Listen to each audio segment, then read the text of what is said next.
Voilà, je vous invite à prendre en Ésaïe au chapitre 40. Chapitre 40. Et on va lire du verset 18 du chapitre 40 jusqu'à la fin du chapitre, c'est-à-dire au verset 31. 18 à 31. On peut prendre un verset chacun. Je vais commencer à ma gauche jusqu'à ma droite. À qui vous voulez comparer Dieu et quelle image ferez-vous son égal? C'est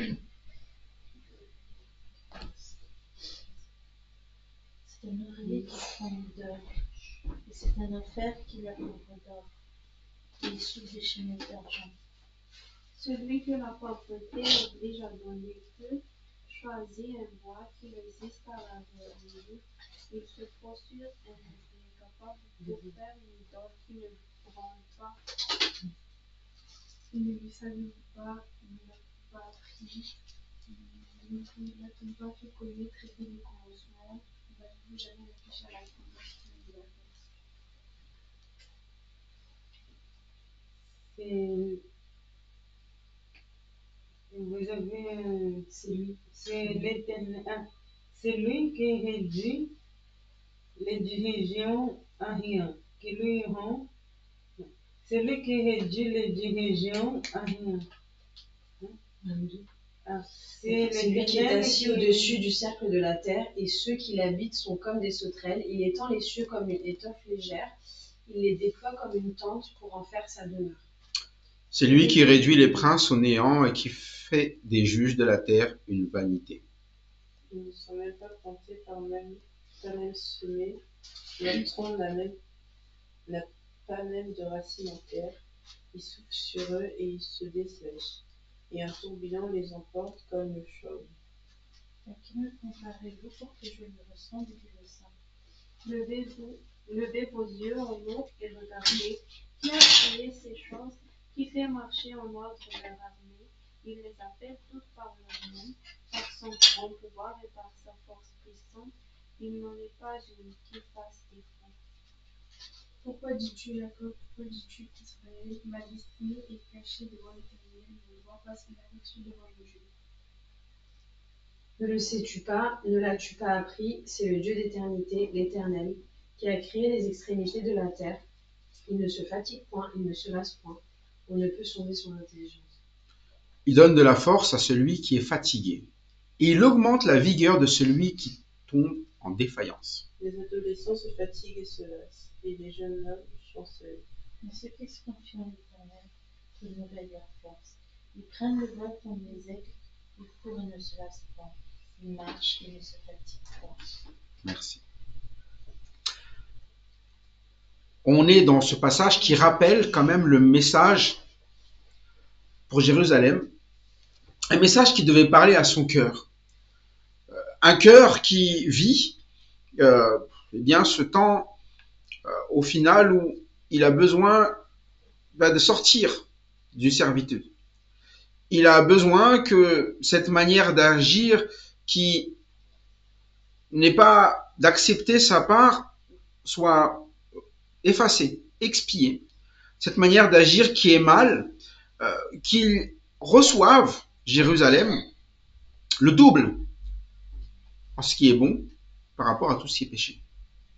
Parce que Jérusalem pêche, Jérusalem est esclave, Jérusalem a son iniquité qui domine sur lui, et la consolation de l'Éternel en parlant à son cœur, c'est de consoler le peuple qui se trouve là-bas. Et on reprend cela parce que on oublie que la volonté de Dieu, c'est de consoler les hommes, et il le fait en lui parlant à son cœur, et en rappelant à l'homme, en fait, homme, t'es comme de l'herbe. Tu penses que ta fleur est belle, que ta vie est belle. Tu vis des bons moments en ce moment, mais ces bons moments, c'est comme une fleur. Quand tu vas sécher, ça va tomber. C'est-à-dire que quand on va avoir des mauvais moments, quand tu vas avoir des moments où tu seras épuisé, fatigué, quand tu auras ces moments où à un moment donné, tu vas tomber en défaillance, tout ce que tu trouvais assez costaud chez toi, assez beau chez toi, tu vas en voir le pire.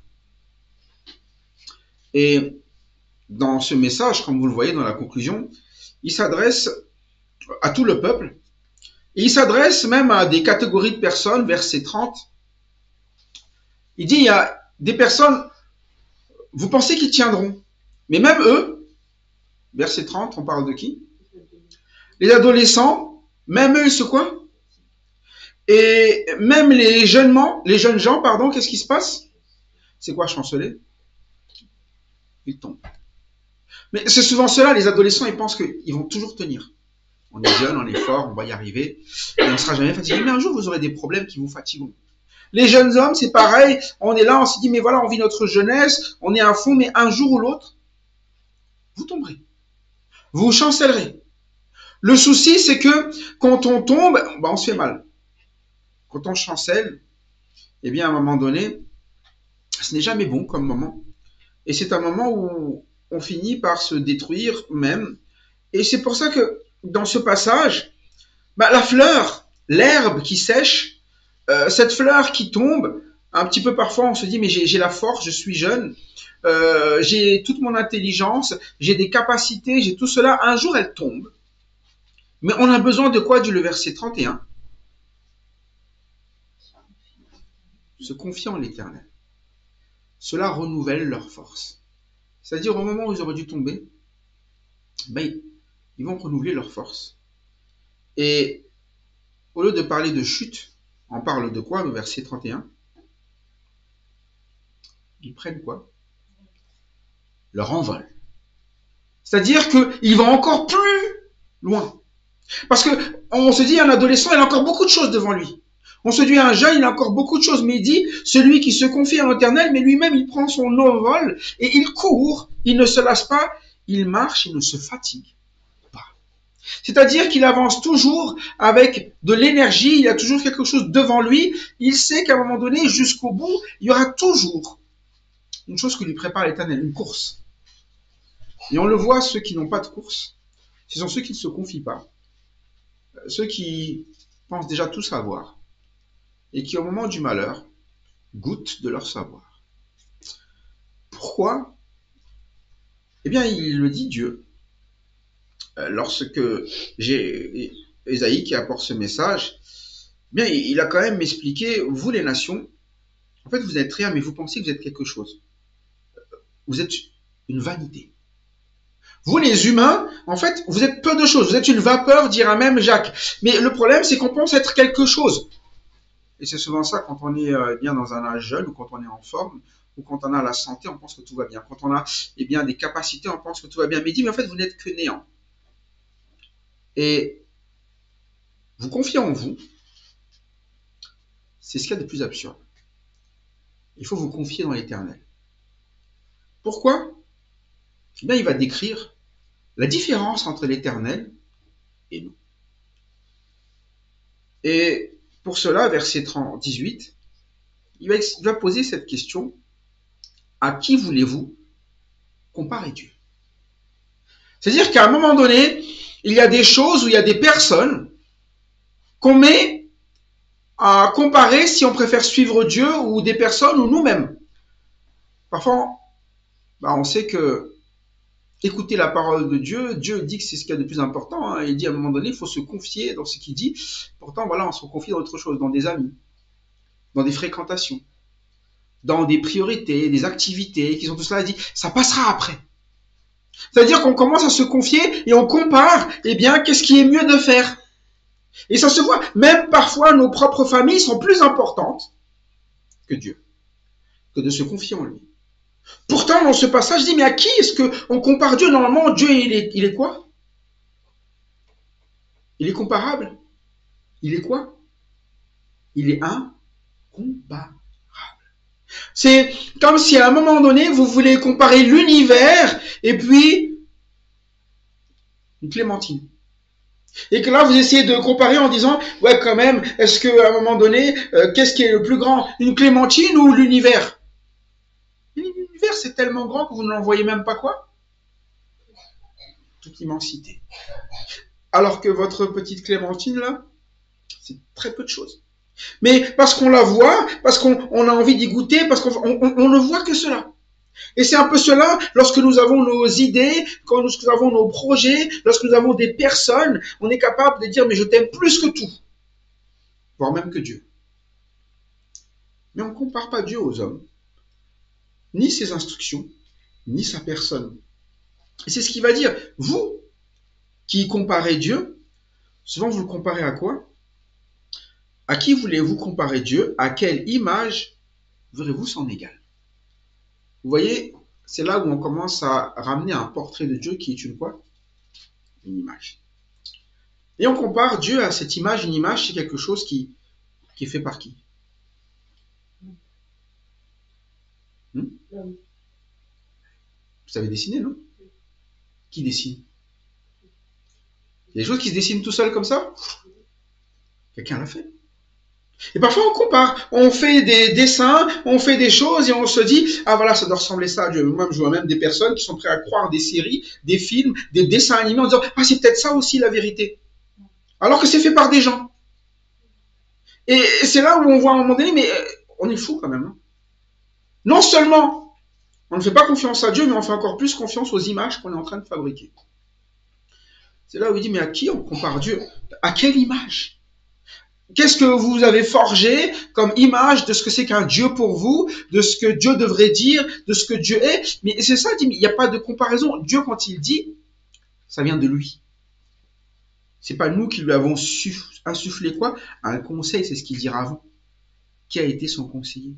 Qui l'a éclairé dans son conseil? Avec qui il a délibéré pour recevoir des instructions? En fait, il n'a pas besoin d'avoir quelque chose de nous. C'est nous qui avons besoin de recevoir de lui. Mais c'est pour ça qu'on ne peut pas être consolé, ni on ne peut pas être renouvelé. On est toujours là, lassé, fatigué, on n'en peut plus.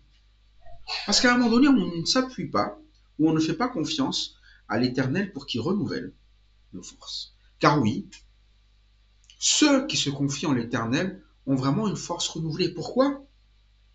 Parce que justement, c'est Dieu qui va faire quelque chose dans notre vie. Par sa parole, là où on se dessèche, il dit, mais sa parole, en fait, elle n'est pas quelque chose qui passe. Sa parole, eh bien, elle va durer éternellement. Et quand on est à l'écoute de sa parole, eh bien, c'est elle qui va renouveler notre vie, qui va nous relever, qui va nous ressourcer, qui va nous affermir. C'est pour ça que il n'y a que les personnes, eh bien, qui sont stupides pour ne pas prendre quelque chose pour faire ce qui est bon alors qu'on leur dit que c'est bon. C'est pour ça que la Bible utilise ce mot, stupide.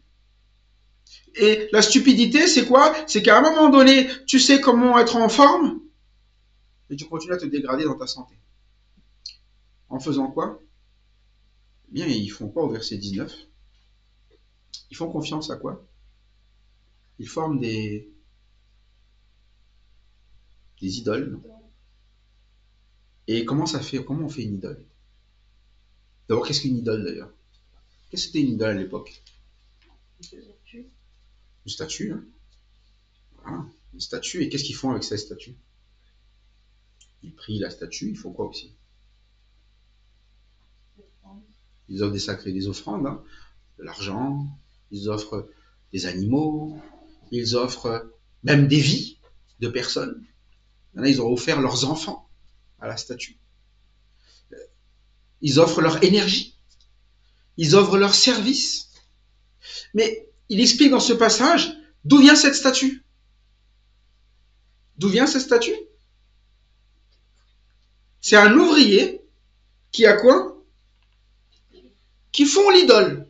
C'est-à-dire, ils le font là, et bien à partir d'une matière, et donc ça veut dire que c'est lui qui va le fondre, et qui va le former, et d'un seul coup, pour lui, ça va devenir quoi? Bien quelqu'un à qui il obéit, qui suit, il fait tout, mais c'est le travail de l'orfèvre, en fait. C'est son travail à lui qu'il est en train d'adorer. Et c'est ça, souvent dans notre vie, nous adorons ce que nous sommes capables de faire. Nous adorons notre capacité à faire les choses. Nous adorons notre intelligence. On dit, mais je suis pas trop bête, moi quand même j'ai des bonnes idées. Moi je pense que voilà, je ressens quelque chose là. Ça c'est ça que j'adore. Je vais vraiment aller vers ça. Je vais suivre ça parce que c'est ça qui est bon. Mais c'est ça une idole. Vous forgez quelque chose que vous allez suivre. C'est ça une idole. Hein. Vous forgez quelque chose que vous allez suivre. En vous disant, voilà la bonne chose à faire. Mais il dit, mais vous avez un Dieu. Un Dieu, c'est la personne qui va vous amener à le suivre lui, parce que c'est lui qui vous a quoi? Qui vous a fait. C'est lui qui vous a fait dans toute votre nature, dans tout votre être, qui vous connaît bien. Mais nous, on est dans l'inverse. Nous, on écoute ce qu'on fait. Lui, il s'occupe et il fait ce qui est bon pour ce qu'il fait.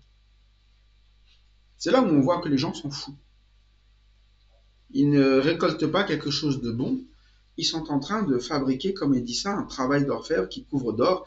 Et il le soude de chaînettes et d'argent. Et voilà, il fait ce travail. Et qu'est-ce qu'il fait ensuite? Eh bien, il s'acharne à persévérer dedans. Hein. Parce que là, on parle d'un orfèvre, c'est beau, il y met de l'argent, il met le moyen, mais même quelqu'un qui n'a rien. Verset 20, qu'est-ce qu'il fait?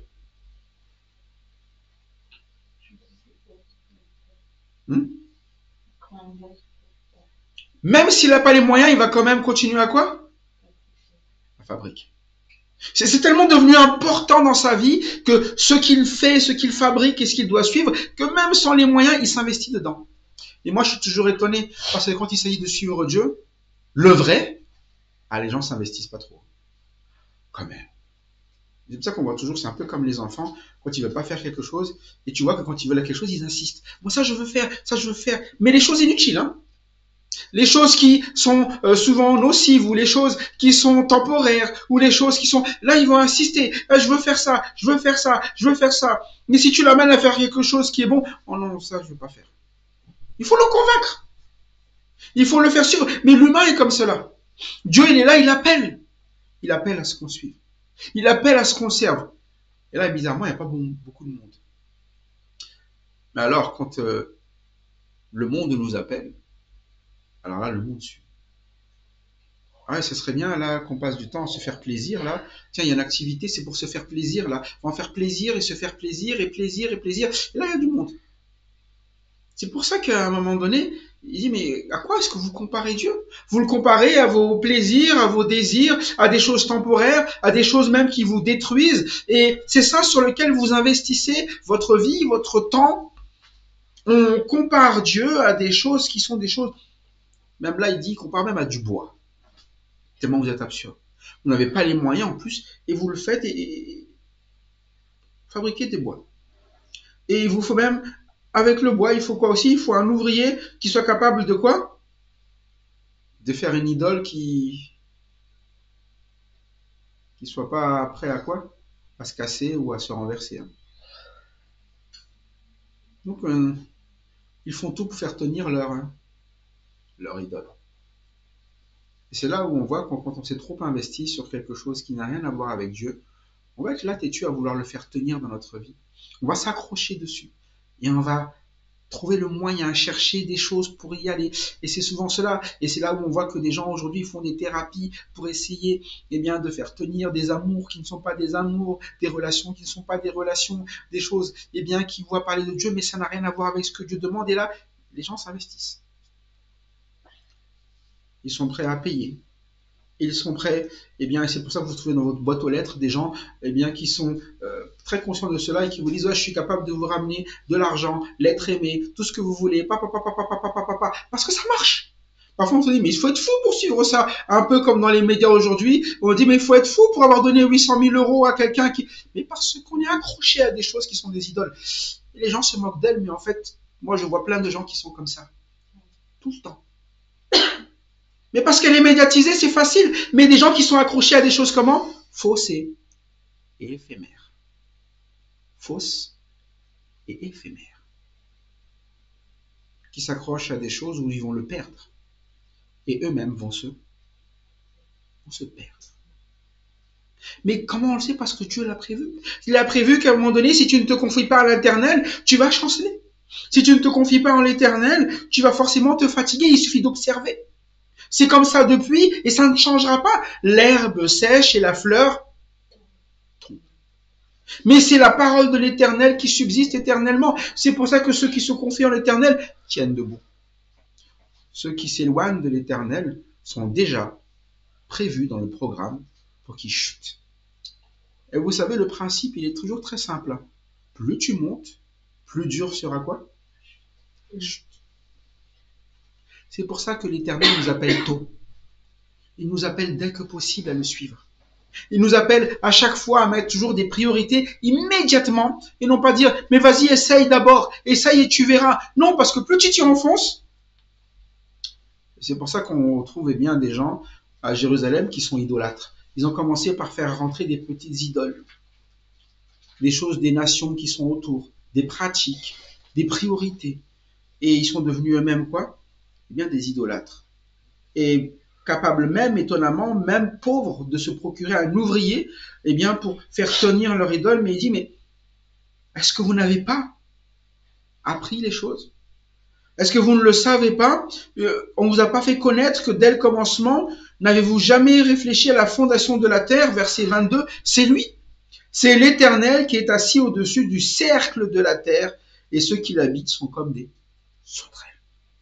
En fait, regardez juste la simplicité de ce qu'il y a autour de vous. C'est là la folie des gens. Vous êtes sur quelque chose aujourd'hui qui s'appelle la terre.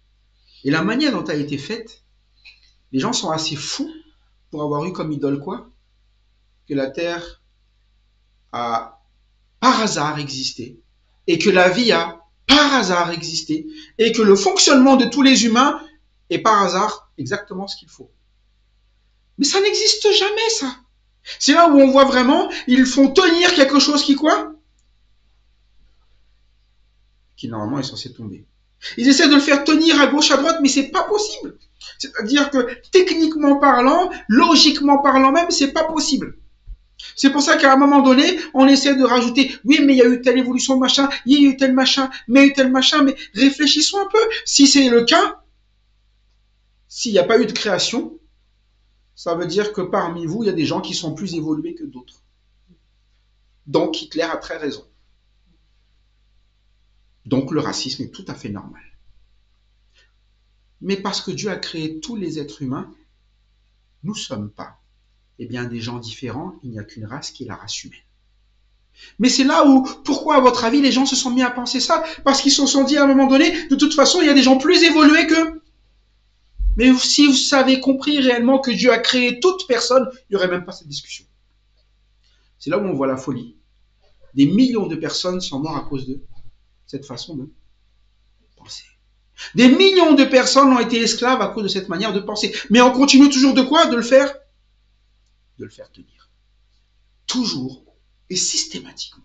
À lui trouver une raison, des excuses. C'est pour ça qu'il dit, mais vous ne le savez pas. Il suffit de regarder les choses depuis le commencement. Est-ce que vous n'avez jamais réfléchi à la fondation de la Terre? Vous pensez franchement qu'une planète peut sortir de là avec un Big Bang seulement? Que toutes les lois qui sont régies dans cet univers, ce sont des lois qui, ah tiens, pourquoi est-ce qu'on ne ferait pas ça? Mais vous avez une montre, vous avez des téléphones, vous pensez que ça fonctionne comment? Vous pensez que c'est quelqu'un qui a jeté en l'air des pièces et d'un seul coup c'est devenu un téléphone? Ça serait aussi absurde que cela. C'est pour ça qu'il dit, mais pour votre vie c'est pareil. Vous pensez que vous n'avez pas été créé? Vous pensez que celui qui est assis là, il ne sait pas exactement ce dont vous avez besoin, il a créé toutes choses. Il sait toutes choses. Et c'est pour ça qu'il dit, vous êtes des sauterelles qui habitent la terre. Vous êtes peu de choses. Mais il vous a créé pour quelque chose. Il étend, il dit les cieux comme une étoffe légère. Il déploie comme une tente pour faire sa demeure. Il y a des choses, c'est ça tout l'univers. On n'arrive même pas à saisir le dixième de cet univers. Et il le dit lui-même, il est assis quoi? Au-dessus du cercle de la terre. Et souvent on fait remarquer que c'est assez intéressant. Là où les gens pensaient que la terre était plate, là il parle déjà d'un quoi? D'un cercle. C'est-à-dire qu'à un moment donné, l'étendue n'a jamais été vue comme quelque chose qui est tout droit, ça a toujours été vu comme étant quelque chose qui est un cercle. Même si on parle d'extrémité, c'est d'un côté et de l'autre. Mais à un moment donné, toute description que Dieu a donnée, eh bien, il va le donner pour qu'on comprenne que lui, il a tout créé et qu'il y a une étendue telle que nous ne puissions pas le comprendre, mais nous devons savoir qu'à un moment donné, il y a quelqu'un qui a fait ça. Et il ne pouvait pas le comparer à ce qu'on appelle le hasard ou à une bactérie ou à je ne sais quoi. Et même si on réfléchit aux fondations du monde, combien même il doit bien avoir un départ? Pour nous, c'est inconcevable qu'il n'y ait pas de départ. Pourtant, la Bible parle d'un commencement et Dieu était déjà là au commencement. Nous ne savons pas concevoir autre chose. C'est pour ça que dans ce passage, il va rappeler ici, mais à quoi est-ce que vous comparez Dieu? Vous le comparez à votre intelligence? Vous le comparez à vos décisions que vous suivez? Et regardez ce que ça donne.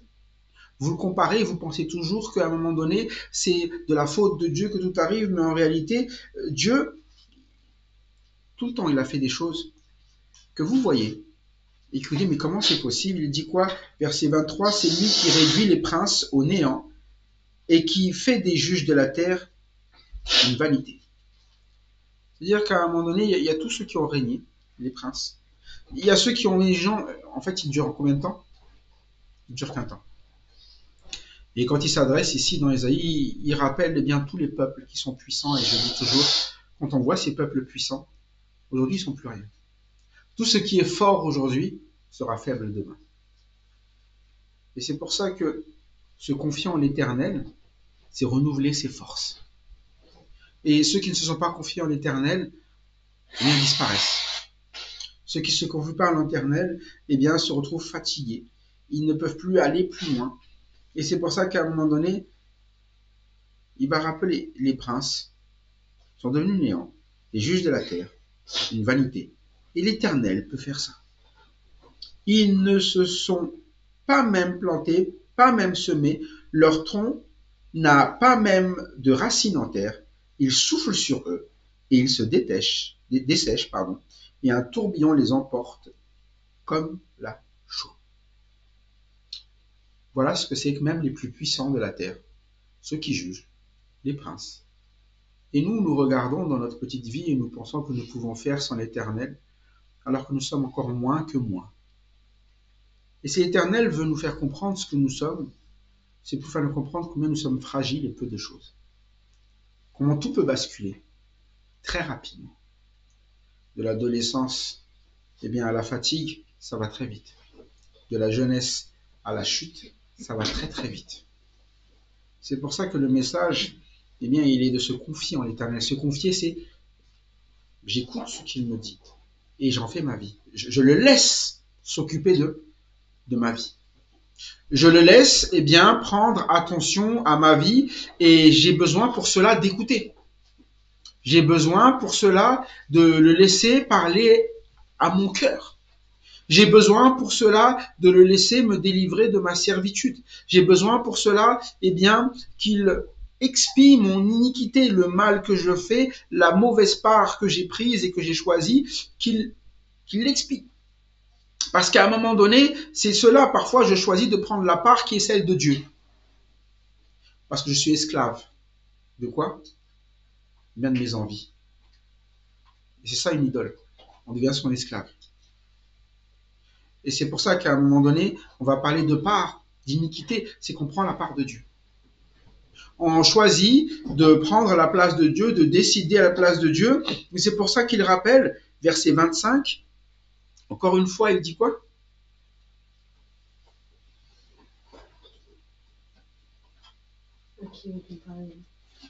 À qui me comparez-vous? Pour que quoi? Pour que je le ressemble. Parce qu'à un moment donné, c'est toujours ça. On va être là, on va se dire Dieu ou... Pourquoi? Comme si vous parliez d'un sujet qui était identique. Dieu ou mes amis? Dieu ou sortir à Dieu ou écouter Dieu ou faire ceci et Dieu ou moi ou Dieu ou faire la fête ou Dieu ou fêter mon anniversaire ou Dieu ou toujours ça. Mais attendez, c'est comme si vous disiez à un moment donné, est-ce que je préfère arrêter de respirer ou aller jouer dehors? Mais personne n'arrête de respirer, non? On ne se choisit même pas cela. On veut respirer, on veut vivre pour faire ce qu'il y a à faire. C'est pour ça que se confier en l'Éternel, c'est cela, pour ne pas se fatiguer, pour prendre son envol, pour aller plus loin. C'est pour ça qu'il dit, mais à qui me comparez-vous? À qui je ressemble? Moi, je suis qui? Il le précise bien.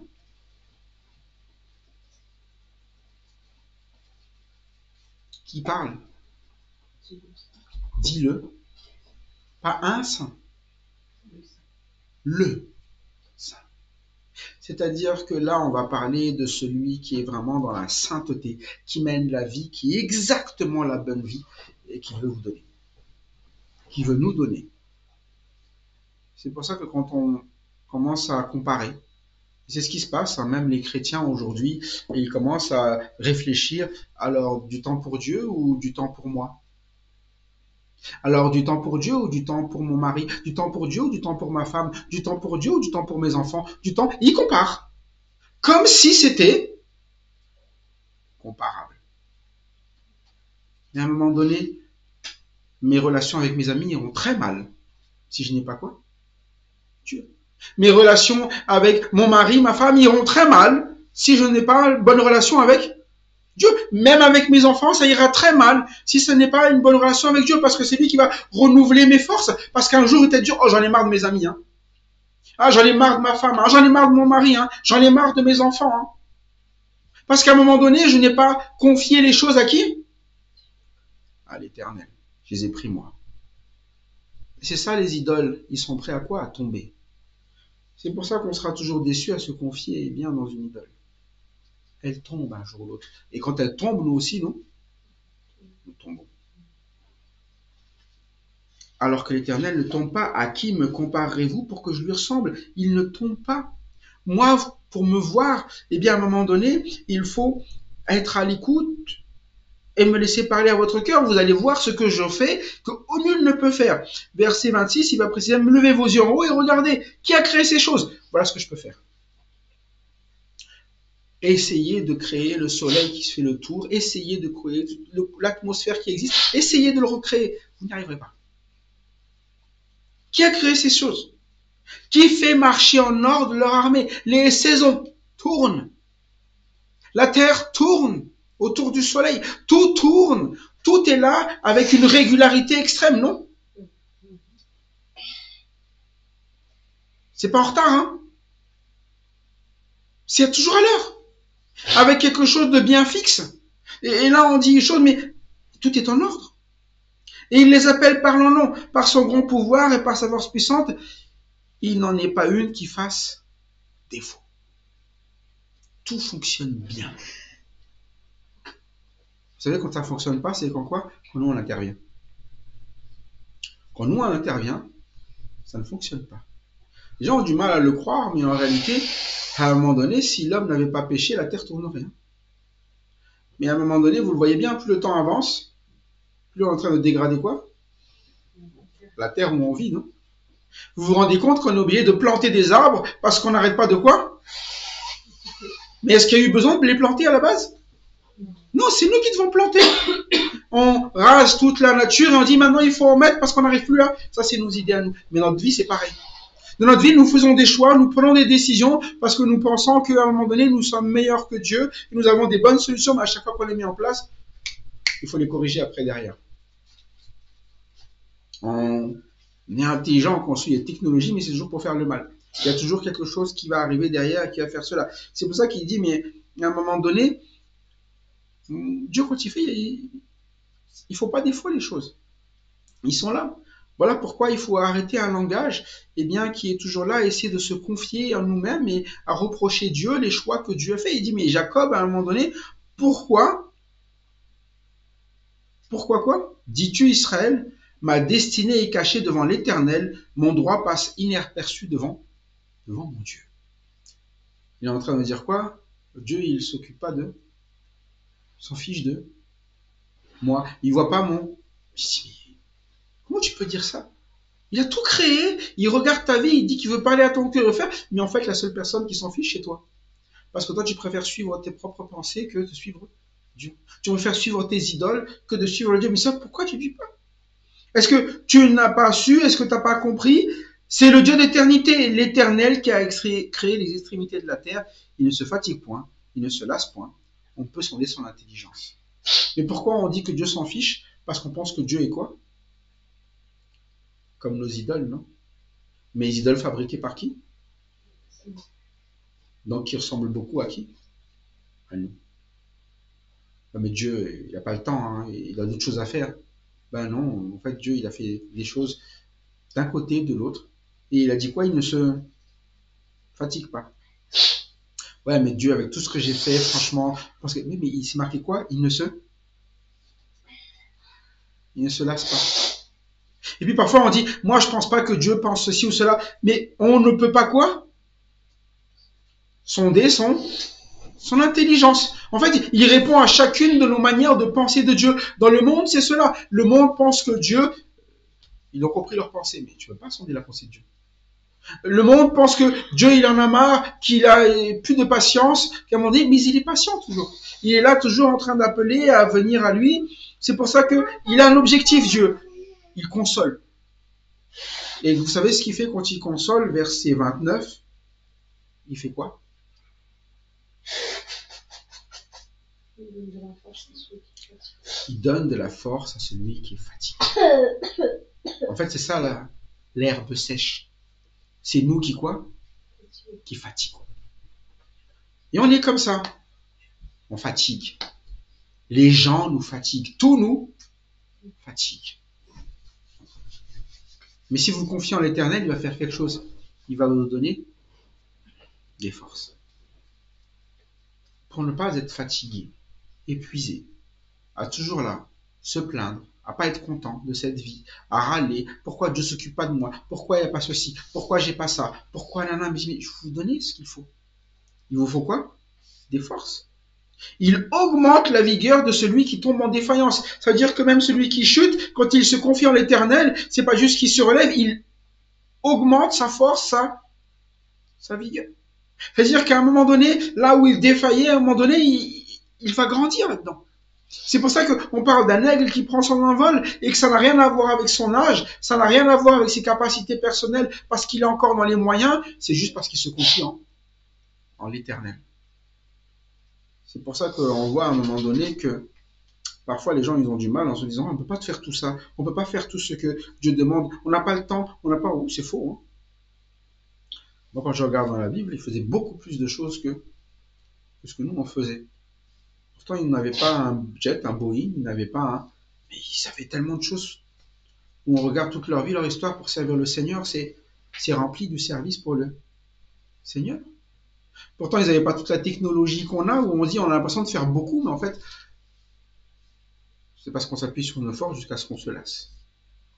Mais c'est pour ça qu'il y a cet appel ici, à un moment donné, à comprendre ce que c'est vraiment la consolation. La consolation, c'est d'arrêter, à un moment donné, de suivre ce qu'on pense, ce qu'on estime bon, ce qu'on estime juste. Ne pas comparer à ce que dit l'Éternel, à ce que veut l'Éternel, à ce que nous pensons, à ce que nous pouvons aller, parce que c'est souvent ça le cas. Nous comparons l'Éternel à nous, à nos idoles, à nos pensées, à notre système, et on se dit, ouais, mais quand même, est-ce qu'il faut faire ce que Dieu dit? Mais c'est l'Éternel. C'est lui le Dieu, c'est lui le Saint. Personne ne lui ressemble, ni vous ni moi, ni qui que ce soit dehors. Et s'il y a bien une priorité à donner à tous, adolescents, jeunes, mais même plus âgés, qui se confient simplement à l'Éternel afin de renouveler leur force. Et on le voit quand les gens ne se confient pas en l'Éternel. Ils en ont des peines. Ils en ont des larmes. Ils en ont des sujets de se plaindre parce qu'ils sont quoi? Fatigués. Toujours fatigués. J'en peux plus. J'en peux plus de cette vie. Pourquoi l'Éternel? C'est le cas de Jacob. Et Jacob est quoi? Il en peut plus. C'est nul ma vie. L'Éternel m'a quoi? Il est caché, ma destinée est cachée devant l'Éternel, mon droit passe inaperçu. Il voit même pas si Dieu était là, pourquoi. Et c'est là où on voit quelqu'un qui est quoi? Qui est fatigué. Et qui ne s'est pas confié dans l'Éternel. Si c'est le cas aujourd'hui, eh bien, il appelle. Il augmente la force de celui qui est fatigué. Et c'est là où il faut se confier. Et se confier, c'est prendre sa parole et le vivre. C'est ça, quand vous vous confiez en quelque chose, vous y allez. Si vous vous confiez dans un bateau, vous montez dans le bateau. Et vous faites confiance que ce bateau va quoi? Va flotter sur l'eau et vous emmener là où vous devez aller. Mais la parole, c'est pareil. Vous prenez cette parole, vous la vivez et vous faites confiance que cette parole va vous emmener là où elle a prévu de vous emmener. C'est-à-dire un envol. D'aller vers la consolation. Et de ne plus être dans cet état de toujours râler, de ne pas être content, de détester sa vie, mais au contraire, eh bien, se confier en l'Éternel, il va y avoir une course, ne pas se lasser, marcher, ne pas fatiguer, il y a toujours un avenir. C'est pour ça que ceux qui se confient en l'Éternel, on ne les voit pas râler, on les voit avancer, s'envoler. J'espère que c'est votre vie. Pas une vie eh bien, qui est là en train d'essayer de se confier maintenant dans ses capacités. Un jour ou l'autre, vous tomberez, vous râlerez, vous n'aimez pas votre vie. Et si vous êtes déjà eh bien, tombé, eh bien, se relever, c'est ce que veut l'Éternel. C'est pour ça qu'il l'explique. Parle au cœur de Jérusalem. Et aujourd'hui, si Dieu a parlé à votre cœur, que votre cœur donc eh bien, soit consolé en acceptant eh bien, que le Seigneur lui redonne de la force en se confiant dans chacun de ses mots. Que Dieu donc eh bien, se glorifie en Christ, lui qui nous a relevés eh bien, en nous expiant nos péchés. Il nous a donné cette vigueur en nous donnant le double de ce qu'étaient nos péchés, notre chute, tout le mal qu'on a fait, eh bien, là où le péché a abondé, on le rappelle plusieurs fois, la grâce a surabondé. Et ce sera toujours le cas eh bien, dans la vie de ceux qui se confient en l'Éternel. Que l'Éternel donc soit glorifié envers ceux qui se sont confiés en lui. Pour lui seul la gloire. Amen. Amen.